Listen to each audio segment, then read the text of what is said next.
Hello everybody! I hope you're all having a good time at home, getting some chance to relax, catch up on sleep, and most importantly, staying safe and healthy. You guys, we're going to start by reviewing the topic we were learning right before we went on break. So today we're going to talk about learning target 8A. This is just understanding the rotations and degrees in the unit circle. So we're going to talk about angles, degrees, rotations, and we're just going to start to talk about radians. So you guys, we're going to be on page 6 in the packet. If you haven't already taken these notes, you can join me on this. So we're going to introduce our first two vocabulary words that we were talking about before break, and that is a rotation. And a rotation, you guys, just means turning around a center, right? So if you have a point right there in the center, a rotation just means you're going around the point in an equal distance, something like that. And of course, you guys, these rotations, they create angles. We measure angles in degrees. So that's our second vocab word, degrees. And degrees are just a unit of measure, right? Like feet, height, whatever. And they're used to measure angles. All right, when we're talking about degrees, you guys, we often use a shorthand symbol. So instead of writing 90 degrees, we just shorten that with this little circle in the top corner, and that means the same thing as degrees. So if we're looking right here at this 1 degree, right, very, very thin angle, like the tiniest little slice of pizza you could ever eat. There's our 1 degree, and notice we just denoted it with our little degree symbol there instead of writing out the whole 1 degree there. Now, most of us are already really accustomed to using degrees when we talk about angles. For instance, we're all pretty used to saying a full circle is 360 degrees, right? So if I start here on my initial side and I go all the way around the circle, that would be 360 degrees. Now, if I went ahead and cut that in half, so if I started at the beginning of my circle and went halfway around the circle, it would follow that if I cut 360 degrees in half, I'd get 180 degrees. So half of our circle is 180. And again, we're pretty used to seeing that, right? If you do like a snowboard trick and you flip halfway around, that's 180 degrees. And then if we cut that in half, if we take half of 180 degrees, so we go just a quarter of the way around the circle, that would be 90 degrees. And we're very used to seeing 90 degrees, right? 90 degrees has that square angle right there. We're used to seeing it in the corners of squares, rectangles, rooms, floors. So this is one of our most common angles right there, is 90 degrees.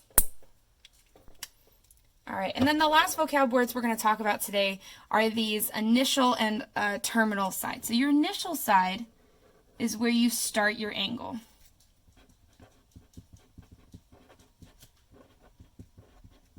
Right? I like to think of that as our start.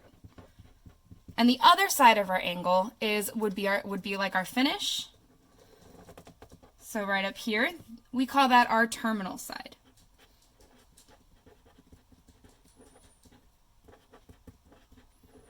Right? Or in other words, that's like our finish or end. So every angle has these two sides, our initial side and our terminal side. So if I were to pick like 30 degrees, I would say, okay, my initial side is right here, and then my terminal side would be at 30 degrees.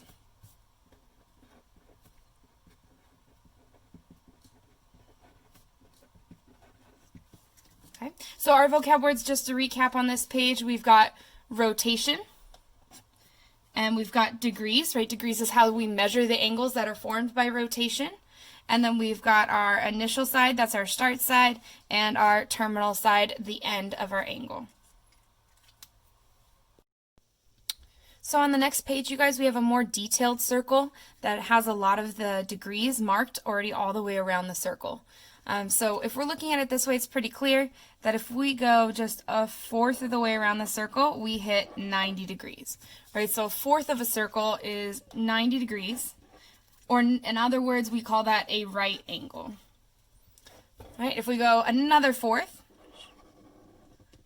so halfway around the circle, we hit 180 degrees. So we know half of a circle is 180 degrees. We also call this a straight angle because the angle it creates is this flat line right along here. So there's our straight angle, 180 degrees.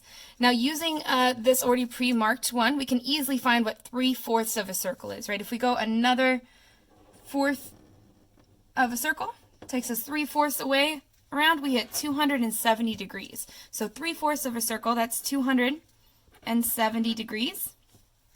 Finally, if we go all the way around the circle, whole circle, we come back to 360 degrees, or a full rotation. So we call that 360 degrees a full rotation.